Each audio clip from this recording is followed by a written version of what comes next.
अस्सलाम वालेकुम दोस्तों, आज हम आपको ऐसे हित्ते की सैर करवाने जा रहे हैं जिसे पूरी दुनिया के लोग मुल्क समझते हैं, जबकि ये मुल्क नहीं बल्कि मुख्तलिफ ममालिक का एक ग्रुप का नाम है जो सबसे ज्यादा क्रिकेट की वजह से फेमस है।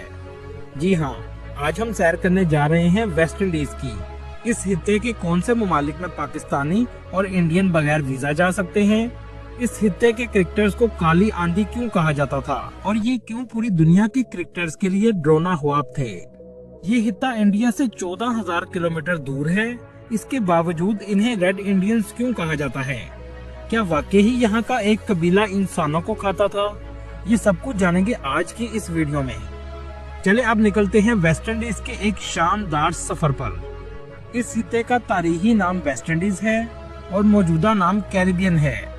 इस हित्ते की कुल आबादी 4 करोड़ 45 लाख के करीब है। ये आबादी इस हित्ते के मुख्तलिफ ममालिक पर मुश्तमिल है। वेस्ट इंडीज में बहुत से आइलैंड ममालिक शामिल हैं, जिनमें सबसे famous Barbados, Haiti, Trinidad and Tobago, Dominica, Montserrat, Jamaica और बहामास शामिल हैं। दोस्तों, सोचने की बात यह है कि वेस्ट इंडीज कंट्री नहीं है तो ये नाम कैसे पूरी दुनिया में फेमस हो गया। ये बात है 16वीं सदी की, जब यूरोप हर सूरत में इंडिया को तलाश करना चाहता था। उस वक्त का इंडिया बरसगीर था, मतलब इंडिया, पाकिस्तान, बांग्लादेश ये सब एक ही कंट्री थे और यूरोप के लोग इंडिया को इंडीज बोलते थे। कोलंबस इंडिया जाने की बजाय कैरिबियन सी के जजायर पर पहुंच गया और कोलंबस को लगा कि इसने इंडिया को तलाश कर लिया है, जिसे इंडीज कहा जाता था। 1498 में वास्को द गामा जब बरसगीर पहुंचा तो इसने कहा कि असल इंडिया तो ये है, कोलंबस ने तो गलत इलाके को इंडिया समझ दिया है। तो कोलंबस की बात की लाज रखने के लिए तो बरसगीर को ईस्ट इंडीज का नाम दे दिया गया और कैरिबियन हित्ते को वेस्ट इंडीज का नाम दे दिया गया। वेस्ट इंडीज की बड़ी आबादी अफ्रीकी नस्ल से ताल्लुक रखती है।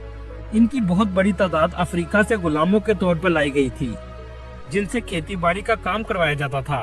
वेस्ट इंडीज के बहुत से ममालिक की सरकारी जुबान भी इंग्लिश है, जिसमें जमाइका और ट्रिनिडेड एंड टोबागो शामिल हैं। वेस्ट इंडीज के ममालिक पर सबसे ज्यादा जीडीपी डोमिनिकन रिपब्लिक की है, जो 120 बिलियन डॉलर के करीब है। यहाँ के लोगों की सालाना आमदनी $12,000 है। ट्रिनिडेड एंड टोबागो की जीडीपी 30 बिलियन डॉलर है, लेकिन जहाँ के लोगों की सालाना आमदनी $20,000 के करीब है। वेस्ट इंडीज के ममालिक में मुख्तलिफ करेंसी इस्तेमाल होती हैं, जैसा कि बारबाडोस में बारबेडियन डॉलर जो पाकिस्तानी 138 रुपए के बराबर, डोमिनिकन रिपब्लिक में डोमिनिकन पैसो जो पाकिस्तानी 5 रुपए के बराबर, ट्रिनिडेड एंड टोबागो में इस्तेमाल होने वाली करेंसी ट्रिनिडेड टोबागो डॉलर है जो पाकिस्तानी 40 रुपए के बराबर है। दोस्तों, ये पूरी दुनिया में क्रिकेट की वजह से फेमस है, जबकि एक जमाने में पूरी दुनिया के क्रिकेटर्स वेस्ट इंडीज के बॉलर से डरते थे। इनके कद भी 7 फुट के करीब थे और ताकतवर समझे जाते थे। वेस्ट इंडीज की क्रिकेट टीम 15 ममालिक से मिलकर बनी है। इस टीम का आगाज 1928 में हुआ, जब इसे टेस्ट टीम का दर्जा दिया गया था। 1980 तक वेस्ट इंडीज दुनिया की सबसे ताकतवर टीम बन चुकी थी। दुनिया का सबसे पहला क्रिकेट वर्ल्ड कप 1975 का भी वेस्ट इंडीज ने जीता और इसके अलावा 1979 के वर्ल्ड कप को भी वेस्ट इंडीज ने जीत लिया, जिसके बाद पूरी दुनिया में वेस्ट इंडीज का नाम फेमस हो गया। वेस्ट इंडीज के सुनहरी दौर के famous cricketers sir Garry Sober, sir Vivian Richard, Clive Lloyd, Malcolm Marshall, Andy Roberts और गॉर्डन ग्रेनी हैं। इस दौर में 15 साल तक ये टीम कभी भी टेस्ट सीरीज नहीं हारी थी और ये वर्ल्ड रिकॉर्ड है। इसी वजह से वेस्ट इंडीज की टीम को काली आंधी भी कहा जाता था। 1990 के बाद इस टीम का जवाल शुरू हुआ, जिसकी एक वजह ये थी कि क्रिकेट में ऐसे कवानीन लाए गए जिससे इनके बॉलर को रोका जाए, और दूसरी वजह इनकी टीम में बनने वाले तनाजात थे। लेकिन 2010 के बाद 2012 और 2016 में T20 वर्ल्ड कप भी जीतने वाली टीम वेस्ट इंडीज की थी, जिसमें डैरन सैमी और क्रिस गेल जैसे खिलाड़ियों का सबसे अहम किरदार था। आज वेस्ट इंडीज के झंडे में भी क्रिकेट को ही दिखाया गया है। दोस्तों, दुनिया का सबसे तेज तरीन भागने वाला शख्स भी इस हित्ते के कंट्री जमाइका से है, जिसका नाम यूसेन बोल्ट है। इस शख्स ने 100 मीटर सिर्फ 9.5 सेकंड में पूरा किया, जो इस वक्त दुनिया का वर्ल्ड रिकॉर्ड है। कैरिबियन सी की 75% आबादी क्यूबा, डोमिनिकन रिपब्लिक और हेटी में रहती है। दोस्तों, ये दुनिया का वाहिद एरिया है जहां 1682 में एक हेनरी मॉर्गन जो समुद्री डाकू था, इसको गवर्नर बनाया गया था। दोस्तों अगर बात करें तारीख की तो 1400 में सबसे पहले स्पेन ने इस पर कब्जा किया, जिसके बाद नेटिव लोगों को मुकम्मल तौर पर खत्म कर दिया गया। लेकिन आप सोच रहे होंगे कि स्पेन ने अगर यहाँ कब्जा किया तो सफेद लोग क्यों नहीं रहते, बल्कि ज्यादातर स्याफान लोग आबाद हैं। इसकी वजह यह है कि स्पेन ने यहाँ आबादकारी नहीं की, बल्कि अफ्रीका से गुलामों को लाकर यहाँ रखा गया ताकि इनसे काश्तकारी करवाई जाए और अनाज अपने मुल्क में लेकर जाया जाए। इस इलाके में सबसे ज्यादा गन्ने, कपास और कॉफी की काश्त की जाती है। स्पेन के लोगों ने इस आइलैंड को गुलाम बनाकर रखा था। 20वीं सदी तक ये गुलामी में जिंदगी गुजारते रहे। 20वीं सदी के बाद आहिस्ता आहिस्ता मुख्तलिफ आइलैंड को आजादी मिलना शुरू हुई, तो इनमें सबसे अमीर बहामास आइलैंड था और इनमें सबसे गरीब हेटी आइलैंड है। सबसे महंगा केमन आइलैंड और सबसे ज्यादा develop island Barbados, Trinidad and Tobago and Dominican Republic है। दोस्तों यहाँ के लोग नाच गाने को बहुत ज्यादा पसंद करते हैं। ये बहुत खुश मिजाज लोग हैं। पार्टी करना और मिलकर रहना इनको अच्छा लगता है। आपने जब भी वेस्ट इंडीज का मैच देखा होगा तो स्टेडियम में अक्सर वेस्ट इंडीज के लोग अपने साथ म्यूजिकल इंस्ट्रूमेंट जरूर लाते हैं। दोस्तों वेस्ट इंडीज के बहुत खूबसूरत ममालिक हैं। कुदरती खूबसूरती से ये माला माल हैं। इन ममालिक के समुद्र को कैरिबियन सी लगता है और ये नाम यहाँ के रहने वाले नेटिव से रखा गया है, जिनको कैरिब कहा जाता था। लेकिन आपको जानकर हैरानगी होगी कि ये सब आदमखोर थे, मतलब इंसानों का गोश्त खाते थे। लेकिन आज ये मुकम्मल तौर पर खत्म हो चुके हैं। वेस्ट इंडीज के खूबसूरत ममालिक में बहामास भी शामिल है, जहां आबादी तो सिर्फ 4 लाख के करीब है, लेकिन टूरिस्ट 70 लाख के करीब आते हैं। टूरिस्ट आने की सबसे बड़ी वजह यहाँ के बीचेस और कुदरती खूबसूरती है। दोस्तों पाकिस्तानियों की तादाद पूरे वेस्ट इंडीज में 5000 से 7000 के करीब है। लेकिन आपको सुनकर हैरानगी होगी कि इंडियन की तादाद 10 लाख से भी ज्यादा है। ज्यादातर Indian Trinidad and Tobago, Guyana, Suriname, Jamaica और बारबाडोस में रहते हैं। वेस्ट इंडीज का सबसे बड़ा मजहब मसीही है, लेकिन इसके अलावा मुस्लिम और बुद्ध मत भी बड़ी तादाद में आबाद हैं। 70% मसीही, 10% हिंदू और 7% के करीब मुसलमान इस खित्ते में रहते हैं। इसके अलावा दूसरे मज़हब के लोग भी आबाद हैं। वेस्ट इंडीज के बारबाडोस, बहामास और सेंट लूसिया ये सबसे ज्यादा महफूज कंट्री समझे जाते हैं, जहां जराइम की शरह बहुत कम है। वेस्ट इंडीज के लोगों में सोने को पहनने का शौक भी बहुत ज्यादा होता है। खास तौर पर मर्द गले में सोने की चेन जरूर पहनते हैं।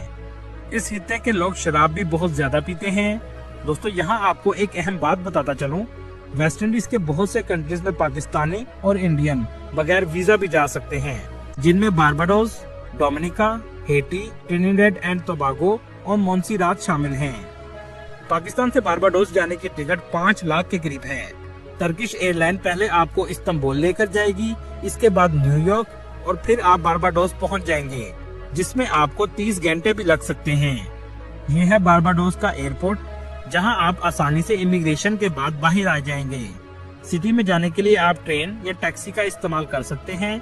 ये छोटा सा कंट्री है जो सफेद रेत के साहिलों पर मुश्तमिल है। ब्रिजटाउन बारबाडोस का कैपिटल है। इस शहर की तारीखी इमारतें और बाजार यहाँ के लोगों की सकाफत को पेश करते हैं। इस कंट्री ने दुनिया को बहुत बड़े क्रिकेटर्स भी दिए हैं, जिनमें Gary Sober, sir Vivian Richard, Kieron Pollard और चंद्रपॉल शामिल हैं, जो इसी कंट्री के हैं। दुनिया की फेमस सिंगर रिहाना भी बारबाडोस से है। इस कंट्री की कुदरती खूबसूरती देखने लायक है। आपको सुनकर हैरानगी होगी, इस कंट्री की शॉप और होटल कभी बंद नहीं होते।